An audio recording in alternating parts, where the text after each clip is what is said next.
안녕하세요. 안녕하세요. 네, 저 심훈입니다. 제가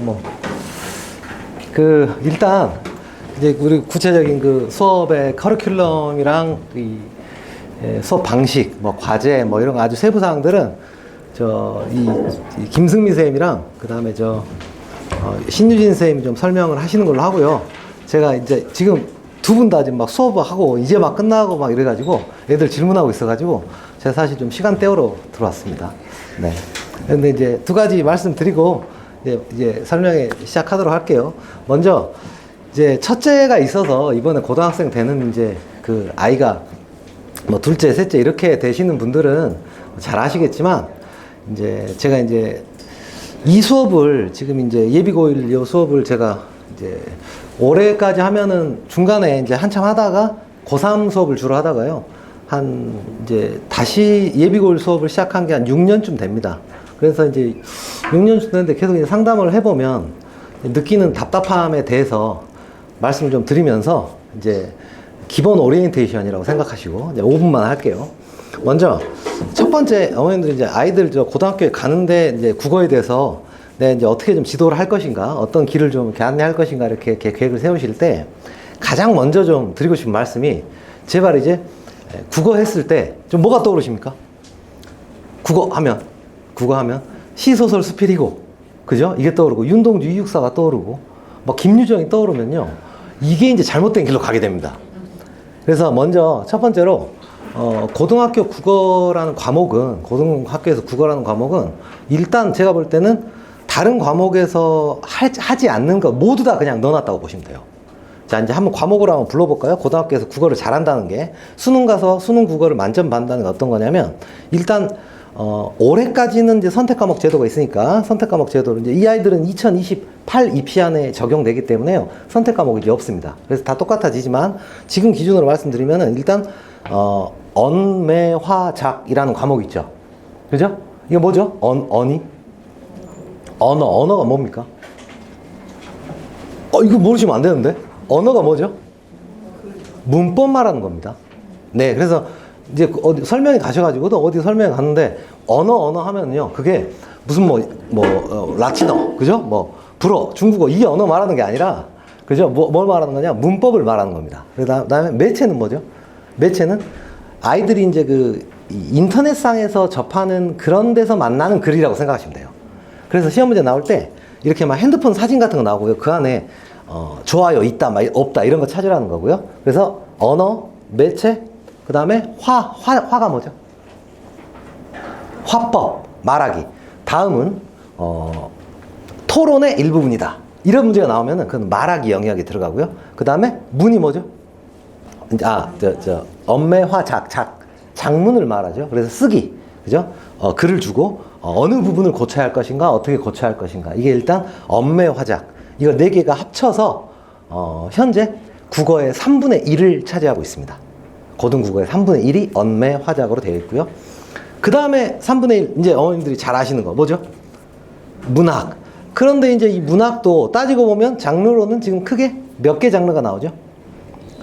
4개의 장르, 그러니까 4개가 나오죠. 그래서 뭐가 나옵니까? 현대시, 고전 시가, 현대소설, 고전소설. 이렇게 해서 4가지가 출제된다고 보시면 되고요. 요것이 이제 또 국어에 사실 교과서도 그렇고 시험도 그렇고 이제 기본적인 구성이 그렇게 됩니다. 그래서 요 4과목, 방금 말씀드린, 다시 한번 해볼까요? 현대시, 고전시가, 현대소설, 고전소설. 요게 또 전체의 3분의 1을 묶어서 차지합니다. 그리고 이제 나머지 3분의 1 남았네요. 3분의 1이 뭡니까? 예, 비문학이라고 불리는 거. 비문학은 크게 보면은 인문, 사회, 과학, 기술, 예술. 근데 이제 영민하신 어머님들은 대번에 눈치채실 거예요. 요 5개가 뭡니까? 어디서 많이 들어봤죠? 대학 다닐 때 많이 들어보셨잖아요. 인문대, 사회대, 과학은 어디입니까? 자연대, 기술은 공대, 그죠? 그 다음에 예술은 당연히 미술대 또는 이제 음미대 이렇게 불리는 요 5개의 영역, 요 부분이 또 33%, 3분의 1을 차지해서 문제 개수로 봐도요, 이렇게 생각하시면 돼요. 수능 몇 문제 나옵니까?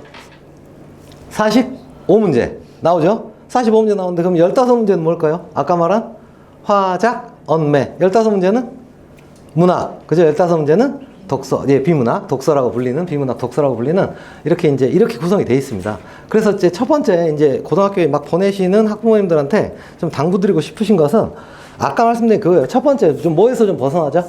국어 했을 때, 문학을 떠올리는 그 마인드가 아이들이 이제 국어 공부를 조금 잘못된 길로 가게 만듭니다. 자, 이제 왜 그러냐면요. 문학을 딱 떠올리잖아요. 그러면 이제 어떤 생각을 하게 되냐면, 아, 국어는 문학이야. 이렇게 생각하게 되면, 그 안에 이제 장르를 들어가시겠죠. 아, 그럼 우리 애가 현대시를 잘할까? 그죠? 아, 고전 시가를 잘할까? 현대 소설을 잘할까? 고전 소설을 잘할까라고 생각하는 순간 이제 무엇을 찾게 돼요? 현대시를 어떤 선생님이 잘해준다더라. 고전 시가를 어떤 선생님이 잘해준다더라. 이렇게 해서 이제 이 시기, 조금 이따 이 시기에 대해 말씀드렸는데, 이 시기부터 고등학교 이제 한 1학년 말 정도까지 이걸 이제 찾아 헤매게 돼요. 그러면 이제 현대시는 또 여기서 뭐 좀 듣고, 그죠? 현대 소설은 누가 잘한다더라. 그죠? 고전 시가는 누가 잘한다더라. 이제 하면서 이걸 이제 쫓아가다 보면, 이제 아이한테 이제 다 해줬다고 생각하거든요. 그런데 이제 아이들 입장에서 어떤 거예요? 국어 공부를 엄마가 가라는데 학원도 가고 다 했는데, 국어 공부에 몇만 한 겁니까? 3분의 1만 하게 되는 거죠. 그러니까 이제 3분의 1만 하게 되니까 아이들 입장에서는 이제 좀 당황스러운 거죠. 그래서 이제 엄마랑 싸우게 되고, 일단 2학년 때는 이제 왜 제가 말씀 안 드리냐면, 고등학교 2학년 때는 말씀 안 드리냐면, 어차피 어머님들이 학원 못 골라요. 그죠? 못 고릅니다. 그 애들이 뭐 간다는데 어떻게 하겠어요. 그리고 이제 그때부터 그 싸움이 시작되죠. 엄마가 뭘 알아? 이 싸움이 시작돼요.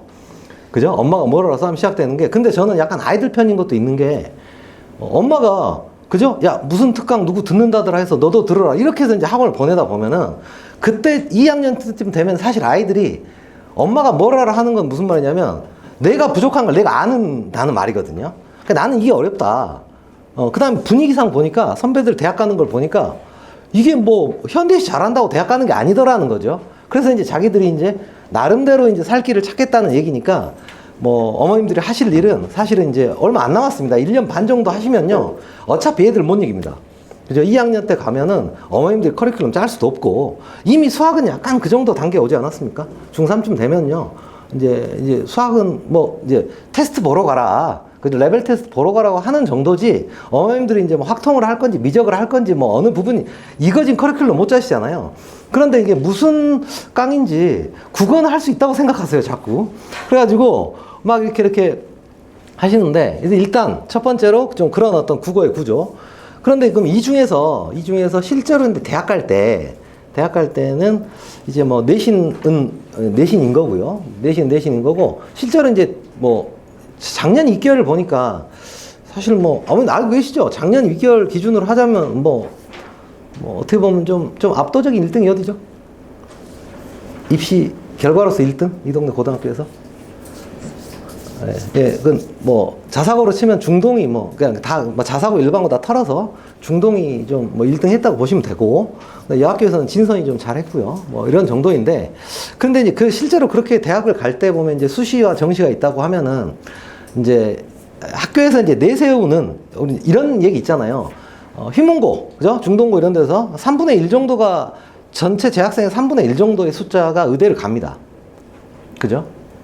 근데 이제 물론 당연히 재수생, 삼수생 합쳐가지고 오겠죠. 다 합쳐갔을 때 한마디로 이제 100명 가는 거죠. 이제 의대 100명 가는 거고. 그래서 뭐 서울대, 연고대까지 이렇게 포함하면은 뭐 학생 중에 한 절반, 거의 가까이가 이제 의체안 또는 연고대까지 간다, 이렇게 보시면 되는데, 그 인원들 중에서 상당수가 이제 뭘로 대학을 가죠? 수시로 갑니까? 아닙니다. 네. 그러니까 이렇게 생각합니다. 다 정시로 갑니다. 네. 무슨 말씀이냐면, 이제 수시로 간다는 거는 이제 한 10% 정도 보시면 돼요. 그러니까 대치동 눈높이에 맞는 대학을 간다는 거는 사실은, 물론 수시로 삼국대를 갔다. 그죠? 그럼 갑니다. 학교 그냥 다니면 돼요, 그냥. 네, 그냥 좋은 학교 보내가지고 그냥 학교 그냥 쭉 다니다 보면 그냥 갑니다. 네, 수시로도 가요. 근데 이제 그래도 어머님들이 애들을 대학을 보냈을 때 좀 만족하는 그런 대학을 갔다고 했을 때, 그것이 수시로 가는 포션은 그러니까 학교에서 상위 10%가 돼야 된다고 보시면 됩니다. 그래야 이제 이제 우리 애를 좀 수시로 대학을 보내는데 좀 만족스럽다 하는 거고요. 그러면 이제 중동이나 뭐 진성이든 휘문이든 자랑하는 그런 입시 결과는 정시에서 상당히 큰 포션으로 나오거든요. 그래서 이제 수능을 잘 봐서 가는 건데, 그 수능 문제를 이렇게 제가 이제 사실은 제가 이제 고3을 주로 하는 강사니까 수능 문제를 중심으로 좀 보면요. 수능에서 영향력은 아까 3분의 1, 3분의 1, 3분의 1로 구성되어 있다고 그랬잖아요. 근데 압도적인 영향력은 비문학에서 나옵니다. 그래서 오답률 1위부터 오답률 10위까지 모두를 비문학이 차지한 적도 있고요. 그 다음에 최근 추세로는 그래도 좀 너무 심하다 해서 저기가 들어오거든요. 문학이 좀 한두 문제 들어오는데 그래봤자 10문제 중에서 한 2문제 정도고요. 그러니까 45문제 가운데서 가장 많이 틀리는 10문제 구성을 말씀드리는 겁니다. 그러니까 그거 이외의 거 틀리면은 이제 사실 대치동에서 이렇게 학원 보내고 하는 의미가 없는 거고, 결국 그 안에서 싸움인데, 그 10문제 가운데서 7문제 정도는 이제 비문학인 거고요. 문법이 한 2문학 이렇게 됩니다. 그래서 국어는 결국은 정시로 수능으로 대학을 간다고 할 때는 이제 비문학이 압도적인 영향력을 차지하죠. 그래서 지금 이제 아이들 공부 시키실 때 큰 틀로 보면 이렇게 생각하시면 돼요. 내신에서는 어떤 게 큰 영향을 끼칩니까? 문학이 한 50% 정도 영향을 끼치고요. 수능에서는 독서의 영향력이 좀 압도적이다. 한 70% 간다. 이렇게 보시면 됩니다. 그래서 이제 이런 어떤 계획, 이런 어떤 걸 아시는 상태에서, 자, 이제 고등학교 가기 전부터 지금부터 이제 어떤 공부를 시킬 거냐를 이제 잘 한번 고민을 해보셔야 되겠죠. 그래서 이제 그 얘기를 이제 조금 이따 해드릴 거고, 마지막으로 하나만 더 말씀드리면은 요 시기에 대해서 잠깐만 말씀드릴게요. 요 시기에 대해서, 중3 요 시기에 대해서 제가 이렇게 결론적으로 말씀드리면 어머님들의 입김이 좀 미칠 수 있는 마지막 시간이 아닐까 생각합니다. 그래서 저는 중3 학부모님들한테 고3 때 아이들을 막 이제 케어하는 어머님들 계시거든요. 근데 이제 고3 때는 케어가 안 됩니다, 어차피. 그래서 고3 때 애들 어떻게 애들 눈치 보느라고 하죠. 그러니까 어디 가서 절에 가서 기도나 하고 이러는 거지, 실질적으로 케어를 하기 어렵거든요. 그래서 마지막으로 어떻게 보면 아이들한테 좀 케어를 할 수 있는 시기인데, 그게 이제 왜 그러냐면요. 내년 3월이 돼서 아이들이 고등학교 입학하면 이제 정말 어머님들이 이제 아이들한테 어떻게 뭘 하라고 하기가 좀 무서울 정도의 스케줄이 시작됩니다. 그죠? 1년에 중간 기말 4번 들어가죠. 요즘에 내신 몇 주 합니까? 7주 합니다. 고등은 7주 합니다. 7 플러스 1 합니다. 4, 7에 28주 가죠. 그렇죠? 그 중간고사, 기말고사 사이에 몇 주 나와요? 안 나와요. 안 나옵니다. 한 주 나오거나 2주 나옵니다. 그렇죠? 그러면 결국은 고등학교에 가서 실제적으로 어머님들이 케어를 해가지고, 야, 이게 공부를 시켜야 되겠다 라고 할 수 있는 시기가 여름방학, 겨울방학밖에 진짜 안 남아요. 그죠? 그런데 이것도 1학년 때가 마지막인 게 뭐냐면, 2학년에서 3학년 가는 그때 2학년 때의 방학들은 이미 무엇을 해야 될지 완전히 스케줄이 정해져 있어요. 무슨 말씀 해야겠어. 탐구.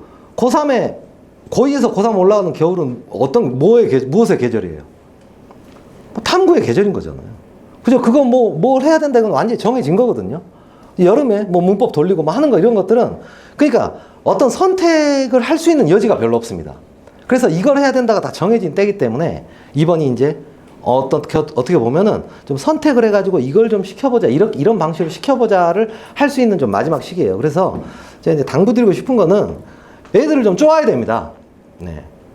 마지막으로 쪼을 수 있는 때입니다. 진짜로. 마지막으로 쪼을 수 있는 때예요. 그게 좀 그나마 좀 먹히고요. 그죠? 그래서 애들을 좀 쪼시고 고3이다 생각하고 관리를 하시고요. 그 다음에 이제 또 한 가지 이제 마지막으로 어머님들이 잘 모르시는 거 하나만 말씀드릴게요.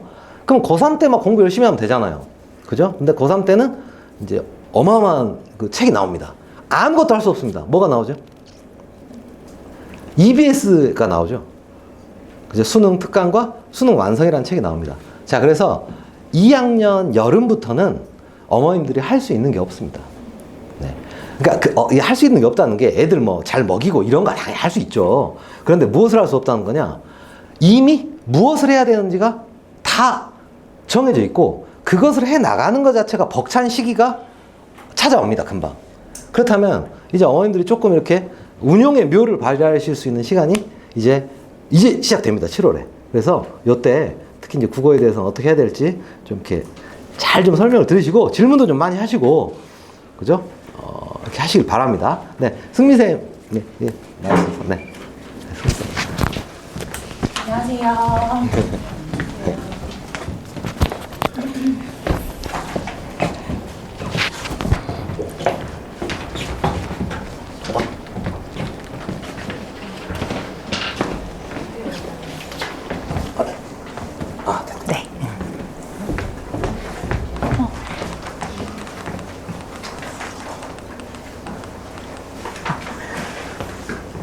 네, 안녕하세요. 저는 김승미라고 하고요. 모든 국어에서 고1, 고2 학생들을 주로 담당하고 있습니다. 안녕하세요.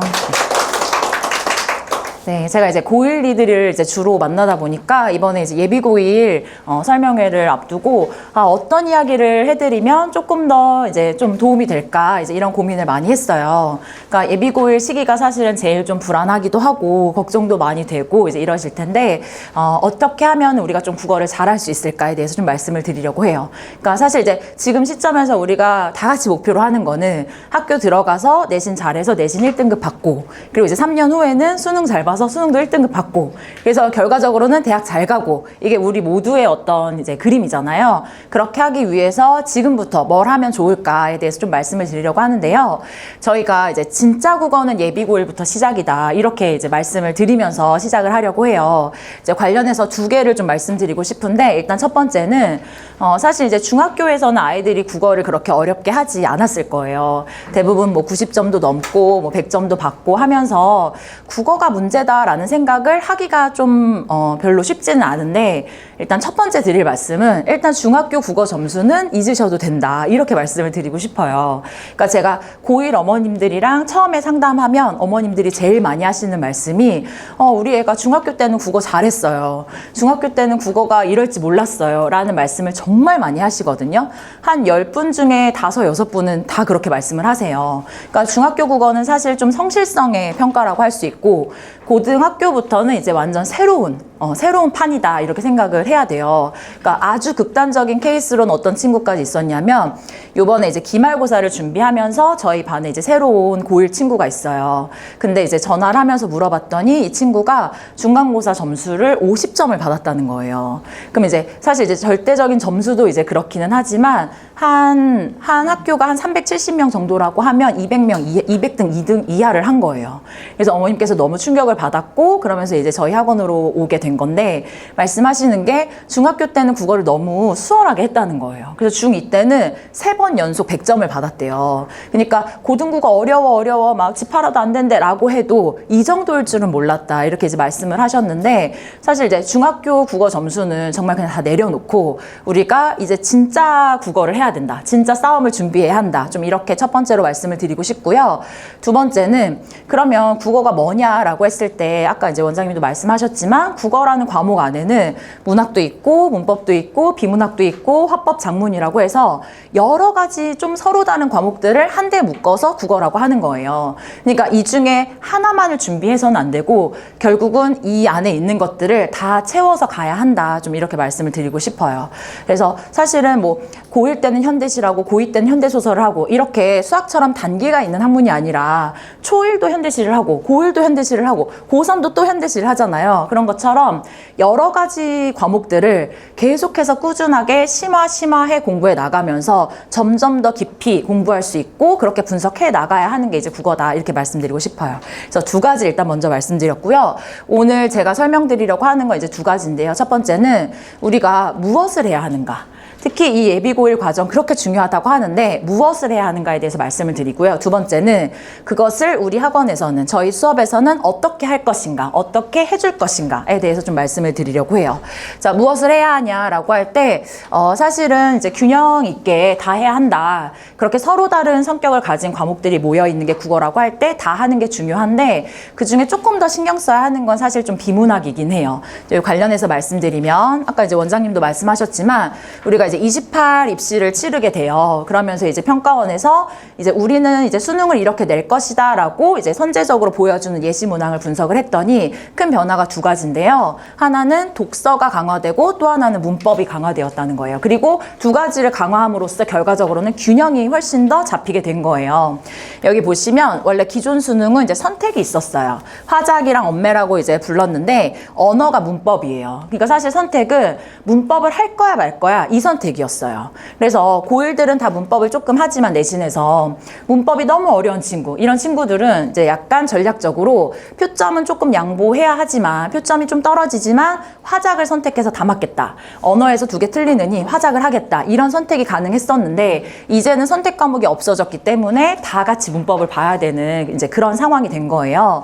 그러면서 좀 문법이 강화되었다고 할 수 있고요. 요 매체는 아예 없어졌고요. 그리고 이제 두 번째는 독서가 강화된 건데 원래는 이렇게 선택 과목이 되면서 공통 과목이라고 부르는 비문학과 문학이 17문항씩 균형 있는 것처럼 보이지만 여기 앞에 독서는 3문항이 독서론이라고 해서 우리가 생각하는 비문학, 뭐 인문, 과학, 사회 이런 시험이 아니라 뭐 읽기 방법, 읽기 태도 이런 것들을 3문제를 앞에 뺐었어요. 이제 이거는 너무 쉽고 그래서 사실은 아이들이 안 틀리는 거기 때문에 실제적으로 비문학 문제라고 보기에는 좀 그렇기 때문에 어떻게 보면 좀 균형이 없었는데 독서론이 사라지면서 좀 이제 균형 있게 비문학 15, 문학 15, 화작문 15 이렇게 된 거예요. 이제 그런 면에서 우리는 독서와 문학, 문법이 좀 강화되었다고 볼 수 있고요.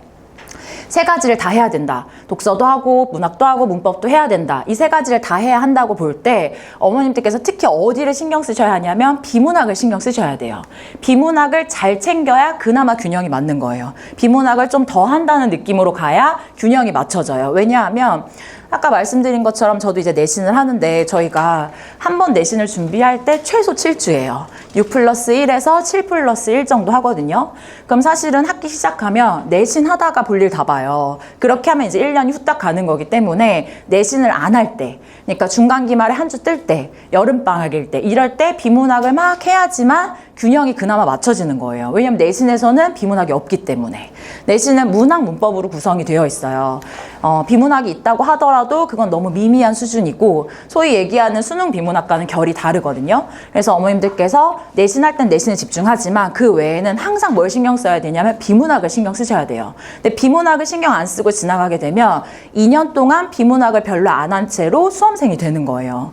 그러면 아까 EBS 이제 하느라 고3은 바쁘다고 하셨잖아요. 그런 것처럼 고3 되면 수특하고 수완하고 이제 그 당해 시험을 잘 보기 위한 것들을 준비하다가 끝나버려요. 그러니까 비문학을 좀 많이 신경을 써야 그나마 어떤 균형 속에서 공부를 할 수 있다. 좀 이렇게 말씀드릴 수가 있고요.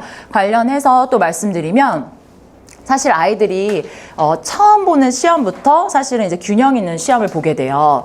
이제 2월 초쯤에 이제 학교가 발표가 나게 되죠. 자사고는 좀 더 일찍 나고요. 그러면 이제 반 배치고사를 봐요. 이제 요 주변 학교들은 요즘 이제 다 보고 있는데 이게 소위 말하면 이제 그 미니 수능이라고 보시면 돼요. 수능보다는 시간과 문항수가 줄어들지만 그 안에 문제 구성을 보면은 이렇게 세 가지를 다 균형 있게 보는 이제 그런 시험이고요. 범위도 사실 없는 거예요. 그냥 처음 보는 문학, 처음 보는 비문학 이런 것들이 이제 나오는 건데 요것부터 이제 벌써 이렇게 균형 있는 시험을 보게 되고 입학하고 나서 보는 첫 시험 3월 모의고사라고 하죠. 여기서도 마찬가지로 이제 균형 있는 시험을 보게 돼요. 그렇기 때문에 예비고일 과정에서 어떤 한 과목만 한다든지 그러니까 그 국어 안에서 뭐 현대시만 한다든지 이런 거는 사실 이제 별로 좋은 선택은 아니고 특히 이제 비문학을 포함해서 공부를 하는 게 좀 중요하다 이렇게 말씀드리고 싶어요. 이제 물론 어떤 어머님들께서는 근데 실제로 반편성고사나 이런 산모 같은 거는 당장에 입시하고는 상관이 없지 않냐 이렇게 말씀하실 수도 있는데 전 사실 이제 반배치고사도 되게 중요하다고 생각을 하거든요. 왜냐면 아이들이 반배치고사를 보고 나면 중학교 때 받아보지 못했던 그 줄세우기 성적표를 받게 돼요. 어떤 학교는 시험 보고 다음날 나와요. 몇 등인지. 그러면 아이들이 자기가 어떤 상태인지를 알게 되면서 시험을 잘 볼 경우에 굉장한 동기부여가 돼요. 이 점수를 좀 지키고 싶고 그다음에 내가 좀 그래도 국어를 잘 해왔고 되게 기뻐하고 되게 좋아해요. 그리고 이제 그게 또 공부의 어떤 동력이 되기 때문에 처음 시험부터 이제 잘 준비를 해가는 게 되게 필요하다고 할 수 있어요. 그리고 이렇게 균형 있는 공부를 지금부터 6개월, 8개월 정도 공부를 하고 들어가면 실제로 중간고사에서도 좀 도움을 많이 받게 되는데, 아이들이 보는 이제 내신 중간고사는 사실은 이제 비문학이라고 하는 건 좀 빠진 채로 문학하고 문법을 중심으로 공부를 하게 돼요. 근데 그 중에서도 문학의 비중이 좀 더 큰 학교가 있고, 뭐 문법이 좀 더 비중이 큰 학교가 있고, 조금 차이는 있지만 대부분은 다 1학년 교과서가 문학 문법 중심이기 때문에 이 두 개를 하고 가게 돼요. 그렇기 때문에 사실은 이제 지금부터 문학, 문법, 그리고 이제 아까 말씀드린 비문학까지 포함해서 공부를 하고 가는 게 좀 중요하다고 할 수가 있겠죠. 제가 요걸 생각하면서 이제 떠오르는 친구들이 있어서 잠깐 좀 예를 소개를 드리면, 제가 고1, 2 아이들을 많이 만나다 보니까 얘가 이 부분을 좀 하고 왔으면 좋았을 텐데, 이 부분만 좀 더 했으면 얘는 조금 더 나을 텐데, 이런 생각을 많이 하게 되는데, 그 중에 이제 한 친구가 어떤 친구냐면 지금 이제 저희 반 듣고 있는데, 이제 중간고사 때부터 저희 반에 온 친구예요. 근데 통화를 했을 때 어머님 말씀으로는 이제 근처 중학교에서 전교 1등으로 이제 졸업을 한 거예요. 그리고 국어는 너무 잘했고, 국어가 뭐 고민이었던 적은 한 번도 없었는데, 이제 중간고사 때 이제 3월에 왔으니까 이제 반배치고사 어떻게 봤냐 이제 여쭤봤더니 이 친구가 100등을 넘어간 거예요. 그러니까 어머니 이제 너무 충격을 받으셨고, 근데 이제 반배치고사니까 한 번 정도 컨디션이 그럴 수 있겠지 했는데 산모도 똑같아요. 100등 넘어갔어요. 네. 그래서 이제 중간고사를 준비하는데, 물론 이제 이 친구는 너무 성실하고 그리고 사고력이 좋기 때문에 중간고사는 잘 해냈어요. 그런데 너무 많은 시간을 쏟게 된 거예요. 근데 이제 물어봤더니 이 친구는 국어는 평소에 잘 해왔었기 때문에 방학 때 이제 문법 특강 위주로 이제 특강을 듣고 3월에 이제 학교 입학을 한 거예요. 그러니까 문학이라든지 또는 어떤 긴 글의 비문학적인 글이라든지 이런 거는 조금 훈련이 덜 된 상태였고, 그래서 내신을 준비하는데 예를 들면 문학이 있으면 이제 외부 지문에 대비해서 소설이나 시를 어떻게 읽어야 하는지에 대해서 잘 몰랐고, 또는 뭐 시점이라든지 이런 것들이 나오면 그거를 모든 문제마다 다 하나씩 공부를 해나가야 했던 거죠. 그러니까 국어에 더 많은 시간을 쏟아야 했고, 이제 또 반대되는 친구가 있었는데, 어떤 친구가 있었냐면 이 친구는 예비고1부터 이제 제 수업을 들었는데, 얘도 사실은 이제 주변 학교에서 이제 정규권으로 졸업을 한 친구인데, 국어학원 이제 안 다니다가 이제 처음 온 거예요. 이제 그렇지만 어쨌든 예비고1 과정에서 모든 거를 다 준비하고 문학도 하고 비문학도 하고 이제 준비를 하고 갔어요.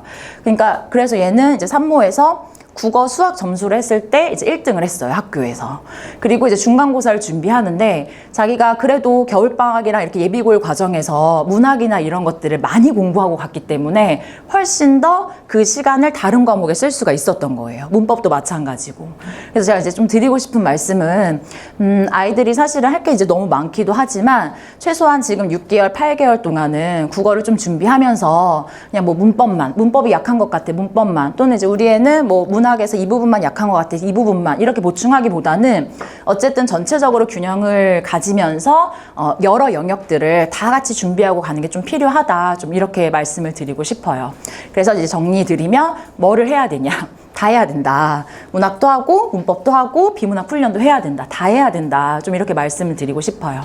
자, 그럼 이제 저희 수업을 소개하려고 하는데요. 그럼 이제 어떻게 다 할 것인가에 대한 거예요.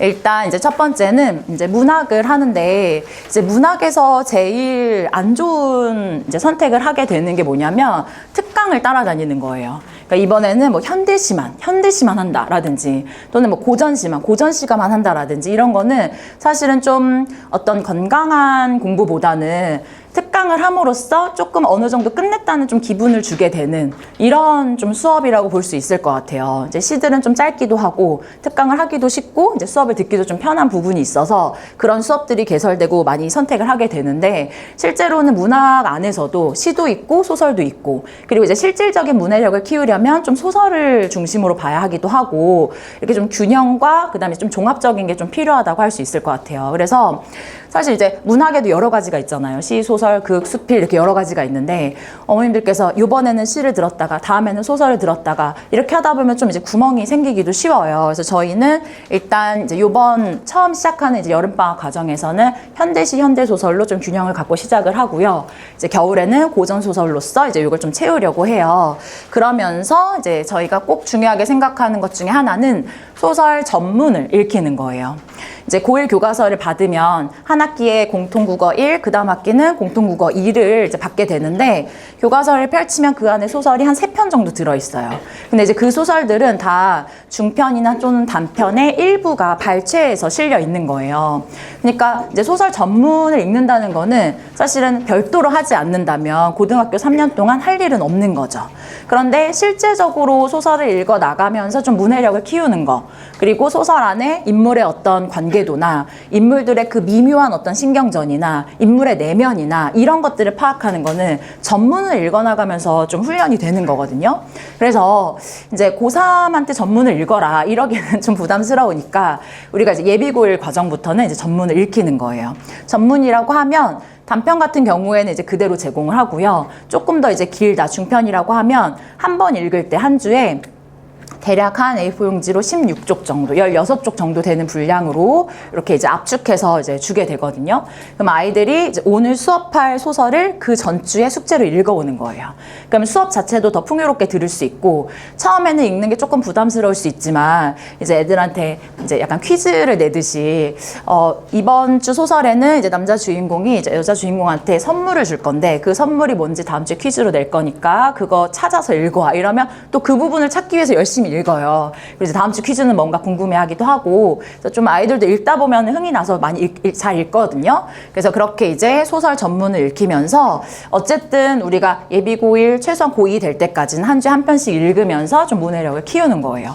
그러니까 아이들이 사실 어떤 사람들 사이의 미묘한 관계나 그런 것들을 짧은 글 안에서 발췌독 안에서는 좀 파악하기가 좀 많이 어렵고 소설을 읽어 나가면서는 그런 좀 훈련이 된다고 할 수 있어요. 그래서 이렇게 전문을 읽히는 거고요. 지금부터 내년 고1 겨울 여름방학까지를 이제 하나의 과정으로 짰을 때 40주가 나오거든요. 그럼 40편을 일단 읽는 거예요. 그래서 이제 뭐 서울대에서 발표한 소설 또는 뭐 EBS 수록 작품 또는 고1 교과서에 수록되어 있는 작품의 전문 이런 것들을 이제 주로 모아서 한 주에 하나씩 선별해서 이제 제공을 하는 거예요. 네, 그래서 이제 전문을 읽으면서 어쨌든 아이들이 그 작품에 있는 것들을 좀 깊게 이해할 수 있도록 하는 거입니다. 네, 그 다음 이제 두 번째는 비문학이 아까 중요하다고 계속 말씀을 드렸잖아요. 비문학은 특별히 신경을 안 쓰면 자꾸 놓치게 돼요. 특히 이제 3월 들어가서 학교 내신을 준비하기 시작하면 문법 하느라 막 정신없고 막 내신에서 문학 외부지문 나온다 이러니까 외부지문 하느라 정신없고 약간 후순위로 밀리게 돼요. 이제 그럴 수밖에 없죠. 당장 중간고사를 잘 봐야 하니까. 근데 그렇게 2년을 지나고 수험생이 됐다. 그럼 이제 그때 가서 막 기출분석 시작하고 하면 사실은 살짝 늦는 거예요. 그래서 지금부터 비문학을 특히 방학 때는 또 이제 내신 준비하지 않는 시간 때는 비문학을 공부하는 게 너무 중요해요. 그럼 비문학은 뭘 하는 게 중요하냐? 제일 1순위는 이제 소위 평가원이라고 하죠. 이제 수능을 출제하는 기관인데요. 평가원의 지문을 읽는 게 좋다. 이렇게 볼 수 있고요. 그럼 평가원은 고3을 출제하는 건데 너무 어렵지 않을까? 근데 이제 평가원이 수능만 내는 건 아니고 이제 국가 수준의 학업 성취도라든지 아니면 EBS도 이렇게 감수하고 있기 때문에 평가원의 감수를 받은 또는 평가원이 쓴 지문들 중에 예비고1에서 쓸 수 있는 지문들을 모아서 이제 교재에 수록을 해놨어요. 그래서 그 글들을 읽으면서 평가원의 말하기 방식, 평가원이 출제하는 포인트 이런 것들을 좀 익혀나가는 거고요. 더불어서 하나 더 좋은 거는 아이들이 이제 비문학을 공부하면 공부할수록 기출지문이 자기한테 레퍼런스로 쌓이면서 배경지식화 되는 거예요. 왜냐하면 평가원도 자신들의 기출을 레퍼런스로 쓰면서 계속 비슷한 부분들을 좀 출제한다고 할 때 어쨌든 아이들은 그 배경을 많이 가지고 있으면 읽기가 훨씬 수월하기 때문에 네, 평가원 지문을 읽어 나가면서 그 어떤 출제 포인트도 중요하지만 배경 지식도 쌓는 거죠. 그래서 비문학에서는 이제 그런 좀 공부를 하게 됩니다. 그래서 두 가지 이제 균형 있게 말씀드리면 문학에서는 시소설 같이 하면서 소설은 전문 읽기를 하는 거고요. 그다음 비문학은 평가원 지문들을 통해서 이렇게 두 가지를 일단 코어로 한다고 보시면 될 것 같아요. 네, 그리고 저희가 두 가지를 더 하는데요. 그 다음에 이제 하는 거는 이제 서술형 쓰기 연습을 하는 거예요. 요거 비문학 잠깐만 설명드리면, 네, 요 평가원 비문학을 하면서 이제 하나하나 문장 단위부터 차근차근 아이들이 글을 어떻게 읽어야 하는지, 글에 접근하는 방식이라든지 이런 것들을 이제 좀 같이 볼 거고요. 그 다음에 이제 한 가지 더 하는 게 이제 서술형 쓰기 연습을 하게 됩니다. 그러니까 이제 새롭게 바뀌는 이제 교육의 기조들이 다 서술형 강화의 추세로 가고 있어요. 그러니까 중학교 시험에서는 조금 단답 위주로 서술형을 쓴다고 하면은 고등학교에서는 훨씬 더 본인의 어떤 그 능력을 발휘할 수 있는 서술형 쓰기를 해요. 어떤 학교는 뭐 소설을 요약하라 하기도 하고, 또 어떤 학교는 안 배운 지문에서 주제를 찾으라고 하기도 하고, 정말 본인이 써내야 하는데, 제가 이제 서술형 쓰기가 잘 안 되는 친구들의 공통점은 뭐냐면 이 작품을 분석을 못하는 건 아니에요. 근데 작품을 분석한 다음에 그 작품의 어떤 기분은 느낄 수 있지만, 그래서 어떻게 써야 돼 라고 할 때 좀 손을 못 대는 거예요. 어떻게 표현해야 하지? 그거를 이제 못하니까 애들이 서술형 이제 잘 못 쓰고 항상 와서 하는 얘기가, 선생님 이거 이러이러한 거 아니에요? 근데 이러이러한 거 얘기 들어보면 다 맞아요. 근데 이제 그거를 어디서 어떻게 시작해야 되지? 좀 이런 게 잘 안 되는 상태라서 서술형 쓰기 연습을 이제 매주 저희가 보는 시험에 포함시켜서 서술형 쓰기 연습을 시킬 거예요. 그래서 사실 이제 우리가 막 수능도 서술형으로 간다 이런 추세잖아요. 이제 교육청 얘기 들어보면은 이미 문항 개발은 다 됐고 언제 어느 시점에 적용할 것인가만 남아 있대요. 그 정도로 이제 서술형이 강화되기 때문에 쓰기 너무 중요하고, 혹시나 지금 예비고1 아니고 더 동생이 있다라고 한다면 쓰기 연습시키셔야 돼요. 정말로. 네, 그리고 지금 학교들도 다 그 추세를 따라가고 있기 때문에 서술형이 굉장히 중요하다고 할 수 있습니다. 그래서 매주 이렇게 대치동 기출, 저희가 이제 기출들을 활용해서 이제 문법과 문학과 이런 것들 연습을 이제 계속 시킬 거고요. 이제 쓰다 보면 이제 많이 늘기 때문에 6개월, 8개월 연습하고 가면 이제 훨씬 잘 쓸 거예요. 네, 마지막으로는 이제 문법에 관한 건데요. 네, 이제 문학, 비문학, 문법 세 가지가 좀 균형이 있다고 할 때, 문학과 비문학은 많이 하고 깊이 할수록 사실 좋죠. 시도 더 어려운 시, 같은 시도 더 깊이 이해하는 거, 이렇게 공부를 좀 해나간다고 하면 좀 확장성이 있는데, 문법은 더 어렵게도 할 수 있지만 어쨌든 선이 있어요. 여기까지 공부해 놓으면은 내신과 수능이 다 커버된다라고 하는 좀 선이 있고, 문학과 비문학이라고 하는 건 여러 영역들을 이제 시, 소설 이런 것들을 계속 깊이 공부하는 거라고 하면, 문법은 어쨌든 정해져 있는 하나의 배경이 있는 거죠. 배경 지식이 있어서 단계적으로 의문, 형태소 이렇게 하나씩 공부해 나가면 돼요. 근데 사실은 중학교 1학년부터 이미 해왔어요. 중학교 1학년 때 뭐 품사, 2학년 때 뭐 이렇게 다 해왔는데, 다만 거기에서 약간 구멍이 있고 파편적으로 막 존재해요. 개념들이. 뭐 관형사, 관형어 이러면 두 개 뭐가 다르냐 이런 게 이제 머릿속에 파편적으로 존재하니까 한 번은 다 정리하고 가는 게 좋다라고 말씀을 드리고 싶어요.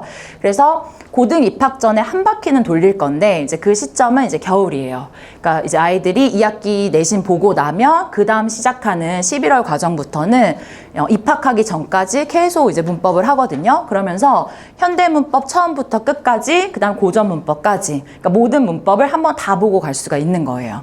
그래서 이제 이렇게 고등 문법까지 좀 이제 하나의 어떤 틀을 가지고 이렇게 꿰어나갈 수 있도록 이렇게 공부를 하는 거예요.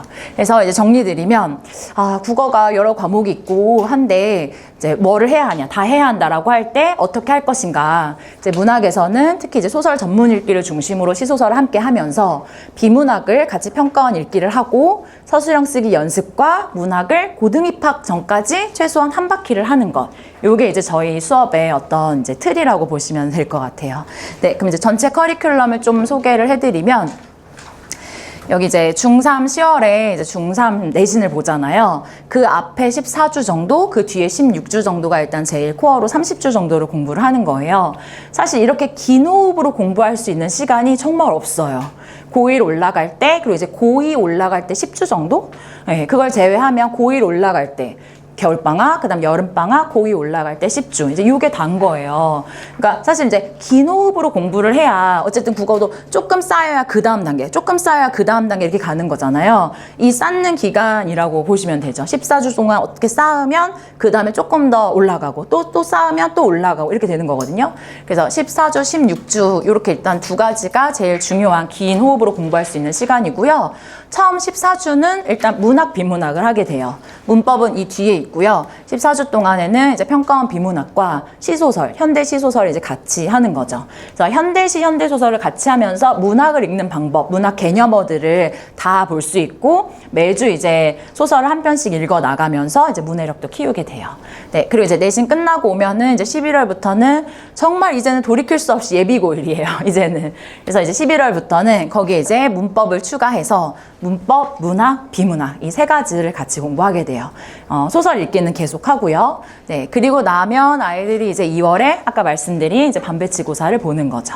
네, 네, 이렇게 이제 흘러가고 고1부터는 정말 정신없이 흘러갈 거예요. 이제 3월 들어가면 바로 내신 준비 시작하고 중간고사 끝나면 또 한 주 정도밖에 안 나와요. 그 후에는 또 이제 기말고사 있고 이렇거든요. 그리고 이제 여름방학 때 조금 더 이제 고전 시간을 보충하면서 저희 이제 커리큘럼이 이렇게 좀 완성이 되는 건데요. 예, 균형 있게 모든 과목을 철저하게 준비하고 가자라는 이제 이런 생각으로 준비한 커리큘럼입니다. 네, 저는 일단 전체적인 설명 여기까지 드리도록 하고요. 그럼 이제 실제적으로 반 안에서 하는 것들은 저희 이제 신유진 선생님께서 더 설명드리도록 하겠습니다. 감사합니다.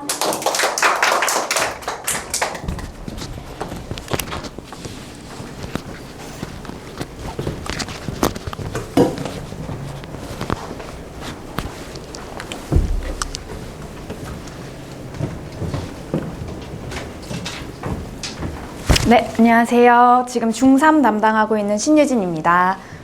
저는 이 다음부터 이제 어떻게 진짜 진행을 할 건지, 시험은 어떻게 보고 숙제는 어떻게 나갈 건지 조금 자세히 설명을 드리도록 하겠습니다. 일단 앞에 승미쌤께서 워낙 잘 설명을 해주셔서 살짝 귀가 솔깃하셨으면 좋겠고요. 이제 저는 그 뒤에 조금 더 설득력을 가질 수 있도록 이야기를 해보려고 하는데요. 그거에 앞서서 약간 달라지는 구성이 있어서 그거부터 설명을 드리도록 하겠습니다. 저희가 지금은 1%반, 4%반 이렇게 진행을 하고 있잖아요. 근데 예비고1부터는 이제 조금 더 세분화해서 3개의 반으로 나눠보면 어떨까 생각을 했어요. 그래서 3개의 반으로 나눌 수 있는 반배정 테스트를 6월 3일 날 보려고 하고 있고요. 저희가 테스트를 다 출제는 했는데요. 전지문 중학교 교재 안에, 중학교 교과서 안에 수록되어 있는 것으로 구성을 했습니다. 그래서 뭐 문학 작품의 경우에는 워낙 교과서가 다양하다 보니까 아이들이 교과서에서 배운 거가 출제될 수도 있고요. 아니면 다른 학교 교과서에 들어있는 작품들이 출제가 될 수도 있어요. 문법 같은 경우에는 거의 모든 종류의 교과서에서 같은 내용을 다루고 있어서요. 아이들이 대부분 풀 수 있을 것 같고요. 그 다음에 이제 비문학 지문 같은 경우에는 사실 중학교의 교과서 안에는 출제할 만한 비문학 지문이 있지는 않아요. 너무 다 쉽고 사실 비문학이라고 할 만한 게 명확하게 있지도 않고요. 그래서 아이들이 뭐 과학이라든지 아니면 사회 시간에 경제 이런 거 배우잖아요. 그러면 그런 기초 지식과 관련된 지문들을 좀 출제를 했습니다. 그래서 아이들이 풀 때 뭐 개념이 너무 어렵다거나 아니면 아예 못 배운 개념이라던가 이런 부분들이 있지는 않을 텐데요. 선지들이 보니까 굉장히 고등선지의 느낌이더라고요. 그래서 작품이 어렵다기보다는 그걸 해석하는데 조금 시간이 들지 않을까 싶습니다. 그다음에 저희의 시험은 어느 한쪽 영역에 치우쳐져 있는 시험은 아니에요. 그래서 화작문, 문법, 그리고 문학, 그리고 비문학, 독서 부분까지 총 30문제, 25문제에서 30문제 정도라고 생각해 주시면 될 것 같고요. 정확히 말씀드리자면 저희는 선행을 보려고 하는 건 아니에요. 얼마나 고등 작품을 많이 봤는가, 고등 교과서에 나오는 걸 다 풀 수 있는가 이런 걸 보려고 하는 건 아니고요. 중학교 수준에서 요구하는 문해력을 갖추고 있는가, 그리고 영역별 편차가 없는가 이런 것들을 중점적으로 보려고 하고 있습니다. 그래서 이걸 바탕으로 해서 프리미엄 반, 1% 반, 그리고 저희 여기에 따로 넣어놓지는 않았는데요. 집중관리반이라고 해가지고 소수로 진행하는 반을 하나 더 만들 예정이에요. 그래서 소수로 진행하는 그 반은 아무래도 국어 공부를 이제까지 딱히 해보지 않았다거나 아니면 개념어부터 조금 차근차근 잡고 가야 할 것 같다. 어떤 영역이 좀 아예 되어 있지 않아서 그 부분을 좀 많이 빠르게 채워야 될 것 같다. 이런 경우에는 집중관리반으로 안내를 드리려고 합니다. 집중관리반은 오전 10시, 일요일 오전 10시로 생각을 하고 있는데요. 저희가 오늘 설명회에서 그 커리큘럼을 자세히는 다루지 않으려고 해요. 왜냐하면 이것은 소수에게 집중하는 반이다 보니까 그 친구들이 맞는 그 친구들에게 필요한 수업을 해야 하잖아요. 그래서 그거에 맞춰서 진행을 하려고 하다 보니 정해진 커리큘럼은 프리미엄 반 그리고 1% 반에 좀 집중되어 있다고 보시면 될 것 같습니다. 그래서 처음에 프리미엄 반부터 설명을 드리도록 할게요. 저랑 이제 고등 원장 선생님이신 시문 선생님께서 진행을 해주실 텐데요. 시문 선생님 많이 알고 계실 텐데 그래도 간략하게 소개를 드리자면 다년간 고3 수업을 해오신 분이에요. 고1, 2 수업도 같이 하셨지만 고3을 굉장히 오래 하셔서 감히 말씀드릴 수 있는 것은 수능 변화하는 기조를 가장 잘 알고 계신 분이다. 이렇게 말씀드릴 수 있을 것 같아요. 그리고 재원생 친구들에게는 제가 무서워 라고 많이 말을 해놨거든요. 그래서 저랑 오랫동안 본 친구들의 경우에는 이제 저랑 좀 익숙해졌으니까 살짝 분위기를 바꿔볼 필요도 있잖아요. 그런데 아주 톡톡한 효과를 볼 수 있을 것 같다 라고 말씀드릴 수 있을 것 같아요. 그리고 수업 시간은 이렇게 되는데 좀 자세하게 수업 내용에 대해서 말씀을 드릴게요. 앞에 커리큘럼 전체 보셨다시피 독서랑 현대문학으로 7, 8, 9월은 구성이 되어 있는데 거기에 부가적으로 이제 고전 시가가 좀 더 추가적으로 부교재로 들어간다든지 아니면 실전 모의고사를 계속 진행을 하려고 해요. 실전 모의고사에 저희가 강점을 두고 있어서 말씀을 드리자면 실전 모의고사는 집에서 시간을 재고 풀어오는 거예요. 그래서 시간을 재고 풀고 제출을 하게 되면 저희가 그거에 대해서 이제 뭐 어느 부분이 좀 부족하구나 이런 분석을 해줄 거예요. 근데 사실 분석만 하고 끝나면 아무런 소용이 없잖아요. 집에서 시간 재고 푸는 것도 처음 몇 번은 아이들이 되게 긴장감 가지고 풀 수 있지만 뒤로 가면 해이해질 수 있단 말이죠. 그래서 이 실전 모의고사를 좀 아이들의 그 약점 보완에 잘 활용하기 위해서 저희는 아이들이 만약에 경제를 너무 많이 틀렸다. 그럼 경제가 좀 부족한 거거든요. 그래서 경제에 대한 추가 지문을 그 아이에게는 배부해주고 그다음에 우리 아이는 과학을 너무 많이 틀렸어요. 그럼 과학에 대한 추가 지문을 배부를 해주고 그다음에 추가 지문을 배부하는 것뿐만 아니라 아이들이 선지를 어떻게 분석했길래 틀렸나 이것도 봐야 한다고 생각을 하거든요. 그래서 아이들이 선지 분석한 거를 옆에다 두고 선생님이랑 같이 너 여기에 이 부분을 잘못 해석한 것 같아. 이 그래프에 여기 부분을 잘못 해석한 것 같아. 이런 부분들을 좀 하나씩 짚어주려고 합니다. 그래서 아이들을 좀 밀착 관리할 수 있고 아이들 개별의 약점을 파악할 수 있다라는 점에서 요 실전 모의고사를 시행하는 게 좀 좋을 것 같아요. 전반적으로 프리미엄 반에 들어올 아이들은 제가 예상하건대 얇은 실 같은 친구들이라고 생각을 해요. 그러니까 지금 가지고 있는 지식이 막 어디 하나가 구멍이 나 있지는 않아요. 근데 아직 얕게 전반적으로 잘 하는 거죠. 그래서 그것의 깊이를 좀 키워서 두꺼운 선으로 만드는 거, 두꺼운 실로 만드는 거, 그게 프리미엄 반에서 할 작업이라고 말씀드릴 수 있을 것 같습니다. 1% 반도 지금 현재 1% 반 친구들이 듣고 있는 그런 수업하고 크게 다르지 않을 거예요. 그래서 1% 반 친구들, 지금 현재 1% 반 친구들이 프리미엄 반과 1% 반으로 나누어질 거라고 저는 예상을 하는데요. 그래서 전체적인 기조는 프리미엄 반하고 크게 다르지는 않아요. 독서고 현대문학이에요. 그런데 추가적으로 들어가는 것이 좀 달라요. 오늘 오전 설명회에 오신 어머님께서 말씀을 주셨는데 우리 아이가 지금 고등학교를 다니고 있는데 개념어를 알기는 아는데 좀 정확하게 모르는 것 같다라는 말씀을 하셨거든요. 예를 들어서 세속이라는 단어가 있으면 이제 그 친구는 세속이라고 하면 좀 방탕하고 그러니까 막 클럽 이런 것하고 연결 지은 거예요. 뭔가 좀 부정적인데 수준이 낮고 이런 것하고 관련을 지었는데 사실 세속이 꼭 그런 것은 아니잖아요. 그냥 인간 세계에서 일어나는 을 뜻하는 거잖아요. 그래서 그 부분을 완전히 틀렸다고 얘기할 수는 없는데 살짝 협소하게 개념을 알고 있다 보니까 틀려왔는데 아니 이걸 내가 왜 틀렸지? 하고 되게 답답해 하더래요.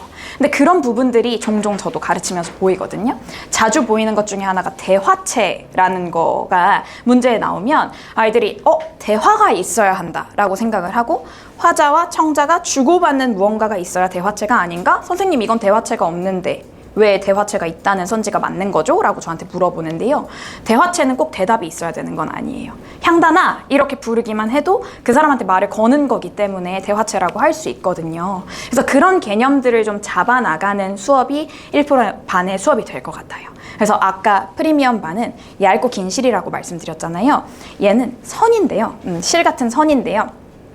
멀리서 보면 완전한 선이에요. 근데 들여다보면 점과 점 사이에 이제 갭이 조금씩 있는 거예요. 그래서 그 갭을 채우지 않으면 나중에 그게 무너지게 되는 거죠. 그래서 그 점과 점 사이의 갭을 채우기 위한 수업을 이제 1% 반에서 진행을 할 거고, 그러다 보니까 어휘력 테스트라고 되어 있죠. 요 어휘력 테스트가 뭐 한자어, 사자성어 이런 것뿐만이 아니라 문학 개념어, 그리고 비문학에서의 뭐 배경 지식 이런 것들에 대해서 테스트를 볼 수 있게끔 마련을 하려고 합니다. 그다음에 내신 문풀이라고 되어 있는데, 그렇다고 해서 내신만 초점을 맞춘다는 것은 아니고요. 요 근방에 이제 학교 내신들 어머님들께서 보셨겠지만 고등학교 내신들이 조금 수능화 되어 가고 있는 것 같아요. 그래서 자꾸 모르는 작품들, 외부 작품들 이런 것들을 출제를 하거든요. 교과서에 있는 작품이랑 비교할 수 있니? 이런 것들을 물어보는데, 그걸 파악을 하려면 주제를 제대로 파악을 해야 하잖아요. 1%반 친구들은 아마 맥락은 제대로 잡을 거예요. 예를 들어서 제가 최근에 성탄제라는 외부 작품을 같이 시험에 출제를 했어요. 아이들이 대충 맞게 읽어요. 뭔가 서글프다라고 하니까 슬픈 것 같고, 옛날에 무언가를 그리워하고 있는 것 같고, 근데 그 시의 주제는 그리운 아버지의 사랑이거든요. 아버지가 줬던 그 따뜻한 정감, 이런 것들을 떠올려야 되는데 완벽하게 주제를 만들지는 못하는 거예요. 그래서 그렇게 주제를 만들어서 못 보던 작품, 아니 내가 모르는 작품 이런 것들에서도 주제를 명확하게 뽑아낼 수 있게끔 연습을 시키는 것이 1%반의 주요 과제가 되겠습니다. 그래서 숙제랑 한번 연관지어서 설명을 드릴게요. 저희의 숙제는 모르는 문제를 내고 싶진 않아요. 그러니까 아이들이 수업을 했는데 수업한 거랑 숙제랑 너무 달라서 이럴 거면 수업을 왜 들었는지 모르겠어 라는 느낌이 들지 않게 수업한 내용을 숙제에 넣고 싶어요. 그래서 풀면서 수업을 들었더니 풀 수 있구나, 이렇게 공부를 했더니 풀 수 있구나, 이런 느낌이 들었으면 좋겠거든요. 그래서 배운 작품들을 한 70% 구성할 거고요. 그 다음에 같은 작가의 다른 작품, 뭔가 성향은 비슷한데 각 작품의 경향이 있으니까 작가의 경향에 맞춰서 해석은 할 수 있을 것 같은데 수업 시간에 보진 않았던 작품이다. 그런 작품을 같이 넣어서 좀 아이들이 외부 작품도 연습할 수 있게끔 하고 싶어요. 그래서 1%반 친구들은 요 같은 작가의 다른 작품을 분석해온 걸 보고 너 이거 어디를 보고 이렇게 해석을 했어? 그러면 너가 키워드로 잡은 건 이건데 뭔가 하나 놓친 게 있는 것 같은데 그게 뭘까? 이런 식으로 아이들이 이 부분에서 정확한 해석을 할 수 있도록 지도를 할 계획입니다. 그래서 어려워서 과제를 못하는 일이 없도록 하려고 하고요. 그 다음에 1일차부터 5일차 한 15문제에서 20문제, 25문제 이 정도로 구성을 해놨어요. 그래서 특히 7, 8월에는 성실한 친구들은 아침에 좀 시간이 있잖아요. 학교를 안 가고 그러면. 그래서 아침에 일어나서 30분씩 풀고, 그 다음에 뭐 갔다 와서 다른 학원 갔다 와서 채점하고 오답 정리해보고, 이렇게 해서 오전 시간에 국어 공부를 하는 습관을 좀 미리부터 들이면 좋겠다라고 생각을 해서 이렇게 구성을 했습니다. 어떤 영역에 치우치는 거 없이 얘도 역시나 문학, 뭐 화작, 비문학 이런 것들까지 다 공부할 수 있게끔 구성을 해놨고요. 그 다음에 작품들은 어디서 출제를 한 거냐 많이 궁금해 하셔서 저희가 출처도 더 두었는데요. 뭐 수능 특강이라든지 아니면 수능 완성이라든지 고3 연계 교재들, 그 다음에 각종 사설 모의고사들에서 저희가 최대한 연관성 있는 작품들을 끌어와서 숙제를 구성하려고 하고 있습니다. 그 다음에 여기 현장 모의고사라는 말이 있는데요. 모의고사 계속 집에서 풀어오는 것과 덧붙여서 요 현장 모의고사는 1%나 프리미엄 반이나 차이가 없어요. 과정별로 한 번씩 와서 시간 재고 다 같이 모여서 한번 푸는 거고요. 그렇게 하게 되면 훨씬 더 이제 표본이 많아지니까 내가 어느 정도인겠다라는 것도 잘 나오잖아요. 아이들이 조금 공부를 하다가 나 좀 성장했네, 아니면 이 부분이 여전히 부족하네, 이런 것들을 알 수 있게끔 지도를 할 계획입니다. 그다음에 매주 보는 테스트, 수업 올 때마다 보는 테스트가 있는데요. 테스트 보는 방식이 조금 특이해서 자세히 설명을 드릴게요. 일단 오늘 공부를 하겠죠? 그 다음에 수업 끝나고 나서 시험을 볼 거예요. 저희가 3시간을 되게 빡빡하게 나가는 수업을 진행하다 보니까 수업 시간 내에 시험을 보기는 조금 어려울 것 같고요. 수업 3시간 후에 15분 정도를 주고 시험을 봐요. 그리고 제출하고 집에 가요. 답을 맞춰보지 않아요. 근데 숙제에 그 문제가 들어가 있어요. 그러니까 아이들이 풀면서 나 제출할 때 3번이라고 제출하고 냈는데 왜 답이 2번이지? 하면서 정답지를 보고 또는 자기가 스스로 다시 분석을 해보는 거예요. 그러고 나서 그 다음 주에 오면 그 주도 시험을 보겠죠? 수업 끝나고 15분 시험을 봐요. 그러면 그 이후에 그 전주에 그 아이가 틀렸던 문제들만 뽑아서 다시 줄 거예요. 그리고 너 전주에 이거 틀렸었거든? 너도 숙제해보니까 알지? 그러면 다시 풀어봐봐. 정확하게 알고 있는지 다시 보자. 하고 아이들한테 그 지문을 줄 거고, 그럼 아이들이 다시 분석을 해서 제출을 하겠죠. 만약에 숙제를 열심히 했다면 이제 왜 틀렸는지 본인도 알 거고 정확하게 선지 분석도 할 수 있을 거예요. 그런데 만약에 숙제를 조금 덜 했다, 아니면 베꼈다, 아니면 선지 분석을 대충 했다 라고 하면 뭐 답은 제대로 적어낼 수 있어도 정확하게 설명을 못 할 거란 말이죠. 그러면 이 부분 조금 미흡한 것 같으니까 다시 풀어보고 가자 해서 좀 더 남아서 클리닉을 진행을 하고 집에 가는 방식입니다. 그래서 만약에 전주에 100점을 맞았다, 그럼 클리닉 할 게 없고요. 만약에 전주에 좀 많이 틀렸다, 근데 숙제를 열심히 해왔다, 그러면 한 5분 10분 만에도 끝날 수 있고요. 전주에 많이 틀렸는데 숙제도 제대로 안 해왔다, 그러면 1시간씩 남을 수도 있어요. 그래서 그런 차이가 조금 있다는 거 학생별로 봐주시면 되겠고요. 그다음에 저희가 소설 전문 읽기를 엄청 강조해서 말씀을 드렸었는데, 전문 읽기도 그냥 이렇게 띠렁 주고 읽어와 하게 되면 누가 읽겠어요. 그래서 저희가 전문 읽기 숙제를 내주고 그거에 맞춰서 쪽지 시험을 보고 아이들이 인물관계를 잘 파악했는지, 아니면 너무 중요한 작품이다, 근데 인물관계가 너무 복잡하다, 그러면 저희가 수업 시간에 한번 틈을 내서 설명을 해주고 이렇게 진행을 할 예정이고요. 그냥 자료만 주고 아이들이 그걸 들고 다니고 이러지는 않을 수 있게, 모든 자료들은 다 이해할 수 있게끔 그렇게 수업을 진행하려고 합니다. 요 부분은 약간 민감한 부분일 수도 있지만, 만약에 숙제가 조금 덜 되어 있거나 3회 연속, 아니면 시험 문제를 좀 잘 못 풀어서 점수가 별로 좋지 않거나 이런 것들이 반복되게 되면 상담을 통해서 반 조정이 좀 있을 수는 있어요. 그래서 이건 한번 참고해 주시면 감사하겠습니다.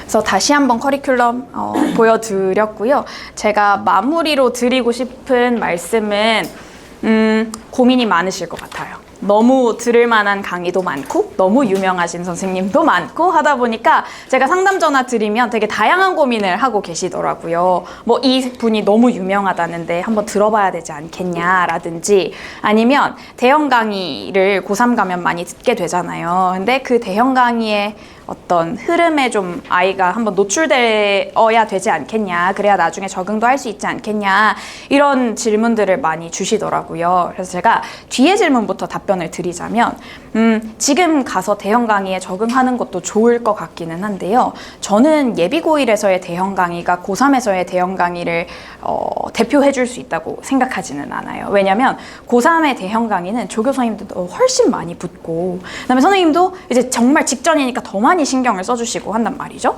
그래서 고3의 대형 강의와 고1의 대형 강의는 진행되는 방식이 좀 많이 달라요. 그리고 아이들의 마음가짐도 좀 다른 것 같아요. 예비고1의 대형 강의는 나 아직 예비고1이니까 이렇게 생각하고 다니는데, 고3의 대형 강의는 나 여기서 가져가야 돼, 뭐든지 내가 여기서 좀 이득을 봐야 돼, 이런 생각이 드니까 더 절실하게 질문하고 이제 또 더 집착적으로 공부를 하는 것 같아요. 그래서 고3의 대형 강의를 위해 지금부터 대형 강의를 들을 필요는 없다고 생각해요, 저는 개인적으로. 그 다음에 이제 여러 좋은 수업이 많은데 그런 것들을 한번 들어봐야 되지 않을까라는 질문에 대해서는 저는 사실은 조금 비밀이기는 하지만 네, 들어보시면 좋다고 생각해요. 근데 그 들어보시는 게 좋다고 말씀드리는 이유는 나중에 가서 그거 한번 들어볼 걸이라는 미련이 남지 않기를 바라는 마음에 말씀을 드리는 거고요. 대신 보내실 때 한 두 번째 주, 세 번째 주쯤에 한번 필기를 보시는 게 필요하다고 생각합니다. 필기를 한번 보시고 만약에 필기가 좀 덜 돼 있다, 그러면 너 수업에서 몇 번째 자리에 앉아? 여기 왜 필기가 안 돼 있어? 진도 안 나갔어? 여기 좋은 거 같은데? 이런 거를 한번 살며시 물어봐 주시면 좋을 것 같아요. 왜냐면 아이들이 첫 주는 막 의욕에 넘쳐가지고 되게 열심히 필기를 해오거든요. 근데 이제 대형 강의다 보니까 나중에 가면 친구들 만나는 게 좋아서 갈 때도 있고, 아니면 내가 그 유명한 선생님의 수업을 듣는다라는 것에 또 취해서 다니는 친구들도 있고, 그냥 여럿 중에 한 사람으로 남아버리는 경우들이 있더라고요. 그래서 만약에 혹시 아이가 가서 그만큼의 무언가를 얻어오지 못하는 것 같다라고 하시면 아이하고 좀 깊은 대화를 나눠보신 후에 그러면 좀 더 너에게 관심을 가져줄 수 있는 선생님한테 가는 게 좋지 않을까 이렇게 선택을 해주시면 전 좋을 것 같아요. 왜냐면 저희는 프리미엄 반은 정원이 20명이고 그다음에 이제 1% 반은 30명이거든요. 그러니까 훨씬 더 막 100명, 200명 강의보다 한 사람 한 사람을 잘 볼 수가 있고 특히 저랑 오래 한 친구들도 많잖아요. 뭐 2학년, 3학년 때부터 계속 했던 친구들의 경우에는 그 친구가 어디를 어려워하고 뭐가 부족하고 뭘 좀 더 해야 되고 라는 부분을 제가 잘 알고 있으니까 다른 선생님들하고 공유하면서 그 부분을 채워나갈 수 있을 것 같거든요. 그래서 혹시 그런 부분에 있어서 니즈가 있으시다면은 저희 강의를 감히 추천드릴 수 있지 않을까 싶습니다. 네, 제 설명은 여기까지이고요. 늦은 시간에 와주셔서 감사합니다. 혹시 질문이 있으시면은 저희가 질문 같이 답변해 드릴 거고 개인 상담 원하시면은 또 개별 상담도 가능하시니까요. 편하게 말씀 주시면 감사하겠습니다. 네. 네. 제가 문학을 하고요. 그 다음에 네네 영역이 나눠져 있습니다. 선생님께서 비문학을? 네, 비문학이랑 문법을 해주실 거예요. 네. 되네. 여기 보면 이제 그 로드맵에 여기 네. 13주차부터 이제 시작을 하잖아요. 네. 근데 혹시 그거를 이제 중간에 들어가는 것도 가능할까요? 시험은 보시고요. 네네네. 네, 가능하세요. 그래서 7월에 이미 다른 게 있어서 네네. 그걸 해야 돼서 네네. 그게 끝나면 이제 8월 뭐 그 정도부터 만약에 합류할 수 있는 거면 네네. 합류하시기 전에 한번 학원으로 연락 주시면 제가 한 번 더 상담하고 그 다음에 입반 가능할 것 같습니다. 네. 예전에 네. 미스터리 수업을 들었었는데 네. 그 수업이 여기서 적용이 되는 건가요? 비슷하게? 그 수업이 여기서 적용이 되냐? 내용상으로요? 그거는 그 쓰다 수업을 들었나요? 네. 근데 쓰다 수업은 뭐 저희가 아주 권하는 수업이고, 근데 뭐냐면 수준 레벨이 다른 거야. 근데 저희가 이번에는 고등학교에 들어가기 전에 고등학교에 사실 솔직히 말씀드리면 입학고사 잘 보는 게 목표인 수업이에요. 그러니까 초반부터 초반에 딱 고등학교 들어가면서 입학고사 보는데 입학고사에서 좀 내가 공부한 보람이 있구나, 좀 빵빵 터졌으면 좋겠고 가서 1등했으면 좋겠고 사실 그런 거거든요. 그래서 그 쓰기 수업 있잖아요. 쓰기 수업은 에서 하는 거에는 솔직히 말씀드리면 이 수업에서 다룰 수 있는 그 쓰는 서술형 연습은 턱도 없이 부족합니다. 그러니까 말 그대로 한 주에 한 문제 풀어보는 거예요. 오늘은 중동법과 한번 풀어보자. 오늘은 휘문법과 한번 풀어보자. 오늘은 이 작품의 은광여우가 시험을 냈더라. 은광여우가 한번 써보자. 이렇게 하는 거라서. 완전 다른 거예요. 네, 그렇죠. 네, 그러니까 수업의 목표가 쓰기 능력을 함양하는 거라고 하면. 원장님께서 비문학도 그때 해주셨거든요. 네, 근데 이제 그 기본적으로 이 수업에 대해서는 고등학교에 들어가기 전에 좀 선행을 해서 입학고사 때부터 좀 치고 가자 이런 수업이기 때문에 근본적으로 어떤 쓰기 능력을 기르고, 그죠? 그 비문학 독해 능력을 기르는 것과는 좀 차원이 좀 있습니다. 네. 아까 네. 선생님께서 여기 보시면 그 경제 추가 증명이나 그 밖에 추가 증명에 대해서 네. 약간 여기. 파악을 네. 해주시는 시간이 있다고 하셨는데 언제 그게 이루어지는 거예요? 저희가 기본적으로 주말에 다 수업이 있고 이제 평일에는 클리닉을 많이 잡거든요. 그래서 평일에 오든가 아니면 앞에 수업 전에 올 수 있는 친구들은 수업 전에 오고 수업 후에 오고 이런 식으로 아이들하고 시간을 잡아가지고 진행을 하고 있어요. 네. 아까 전에 네. 분석 문제 처리를 할 때 네. 아이한테 너가 선지분석을 어떻게 했는지 이제 확인해서 그거랑 비교해보자 뭐 이런 작업 하신다고 하셨잖아요. 네. 그러면 아이가 예를 들어 실전 모의고사를 할 때는 그럴 때 자기가 선지 분석을 하는 그러니까 증거를 답을 왜 이렇게 골랐는지 증거를 남기는 그런 과정들을 네. 하도록 만드. 그렇죠. 제가 지금 중학교 수업을 계속하면서 아이들 숙제를 제출할 때 무조건 얘기하는 부분이 선지가 이렇게 있으면 아이들 보통 이제 선지 뒤에 OX를 쳐요.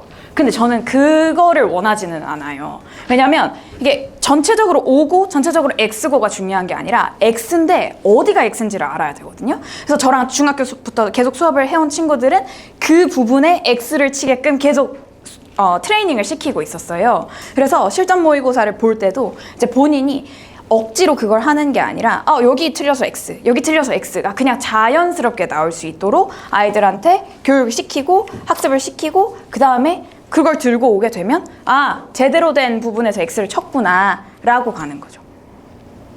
어떤 말씀이 설명이 됐을까요? 네. 또 질문 있으실까요? 상담으로 진행하겠습니다. 네, 알겠습니다. 와주셔서 감사합니다.